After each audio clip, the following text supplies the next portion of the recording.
Okay, you know the drill. Big shout out to Ian McIntyre, Sportsnet's triple threat on the radio, on the TV, on the journalism writing platforms. Ian McIntyre has done some spectacular work covering the Vancouver Canucks over the past few decades.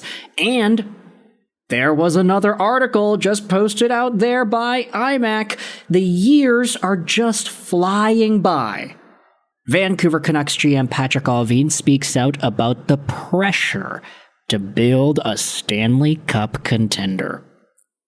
This article, of course, is going to be linked in the description. Go out there, check it out, give Sportsnet their ad views, and give Ian McIntyre his props, because this is a brand new Patrik Allvin interview that we are going to be diving into here today.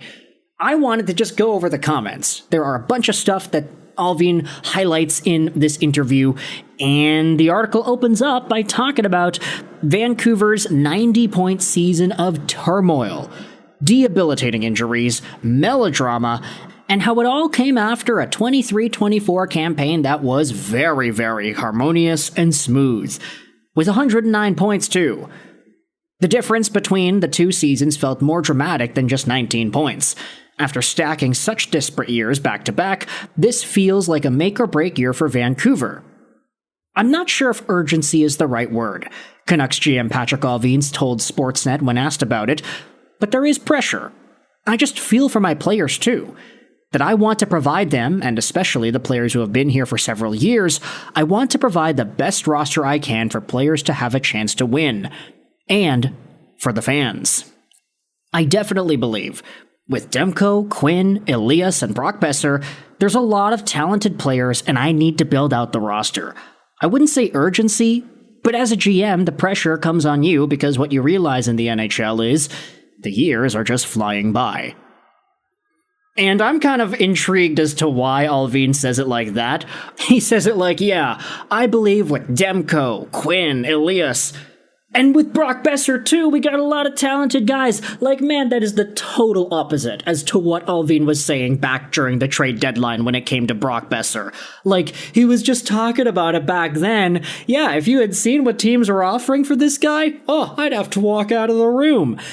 And to be fair to Patty Allvin, he did apologize for the way that everything came out at that time. I get it. It's his job to not be 100% honest as well, to give the media and the fans a version of reality that doesn't necessarily exist behind the scenes in order to save face and in order to bluff other NHL teams that might be creeping around and trying to get trades done and make moves. Oh, if you said that Brock Boeser isn't all that good, then maybe we don't need to give you much for him. Stuff like that. It's all kind of a negotiation tactic. But I guess, in Allvin's heart of hearts, he believes that Brock Boeser is a good player, and that shouldn't come as a surprise when you acknowledge what he had said last year, a year ago, about Brock Boeser potentially being able to score 50 goals. I digress. Let's go out there and talk more so about these Allvin comments. Allvin is starting his fourth full season in charge of the Vancouver Canucks. As a player, you might think, after a good season, I've got another chance to be in the playoffs, another chance to play in the second round, another chance to win the cup. Allvin explained in an interview from NHL meetings in Detroit last week. But man, it's so competitive, and when you're in there, the years are just flying by. So I think I owe it to the fans and ownership and the players. That's the way I see it. It's truly an honor and a privilege to be the GM for the Vancouver Canucks. Now, that's nice. At the same time, there are still a good portion of Canucks fans that do believe that maybe getting a little younger was the better move a few years ago, and it was not really all that great for Patrik Allvin to make the choices that he did. Oh, it's Miller over Bo. Oh, it's Petey over Miller. And then you talk about some of the other guys that they traded away, other names they had added and eventually moved quickly, and whether or not impulsivity has been helpful for the Vancouver Canucks. Scrolling down here, iMac gives a little bit of a history lesson from the salary cap crunch team Allvin inherited from Jim Benning to the violent roller coaster ride of the last 2 years, and now the dawn of a historic era of payroll inflation in the NHL when virtually every team thinks that more money gives it a better chance to win. Scrolling down here, iMac writes that Allvin had a productive start to the summer, getting Evander Kane and a salary dump from Edmonton a few days after re-signing Brock Boeser. The popular Canucks July 1st comment followed proactive extensions to Demko and Garland. Those Canada-Day deals energized the organization and much of its fanbase, but with training camp less than 2 weeks away, Allvin is still looking for help at center. We continue to talk to teams, but there hasn't been a whole lot available leading up to this point, Allvin said, his statement backed up by NHL transaction logs since the end of last season. Obviously, it comes down to the cost of acquisition and, where the fit is for Adam Foote and his style of how we want to play. That's definitely something we continue to look at. You're right. The more depth you can have at center, probably the stronger you are as a team. It's an area where we've identified that if we're going to make a trade, our preference to strengthen our lineup is at center ice. But Ratu is, 22 years old, Ty Mueller was a horse in Abbotsford at the end, and we have Max Sasson. It's kind of interesting that horse is in Patrik Allvin's vocabulary in that way. Okay, maybe that's kind of weird to project that sort of emotion onto that exchange. But still, Allvin is very real here. There haven't really been many players available on the trades, and that's quite obvious when you look at how many trades have been made.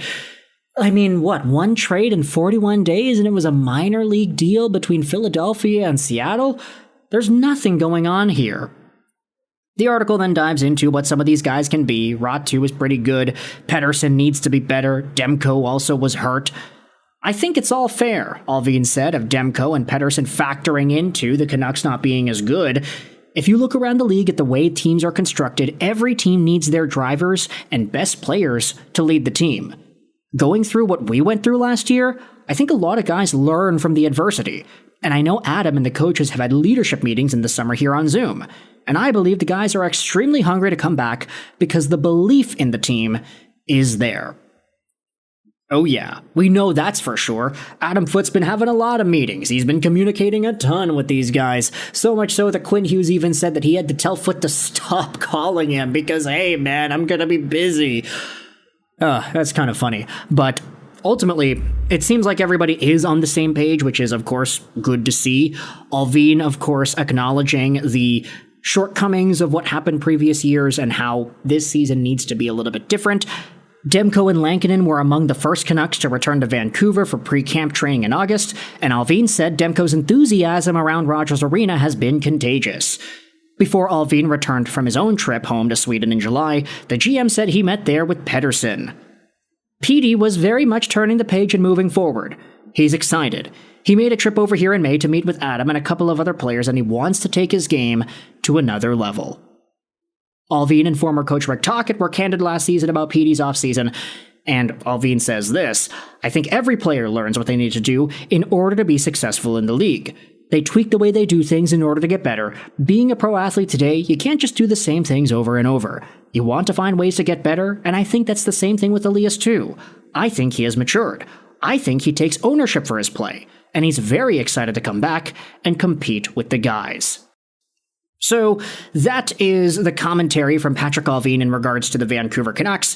I want you to let me know your thoughts in the comments. How do you feel about what he had to say about the offseason urgency? There's a lot of pressure for this Canucks organization, even though they haven't been able to make as many moves as they probably would have liked. What are your thoughts on Allvin's commentary on Demko and Pettersson? Demko's looking excited. Pettersson's looking excited. Hopefully he's got that full next step to advance his game forward, as spoken about by his own skills coach, by Evander Kane, and now by Allvin as well. He thinks Petey has matured, and he thinks Petey is taking ownership, wanting to come back and compete with these guys. Let me know your thoughts in the comment section below about this Patrik Allvin interview. The article will be linked in the description if you want to read more about it. I hope you enjoyed this video. And bye.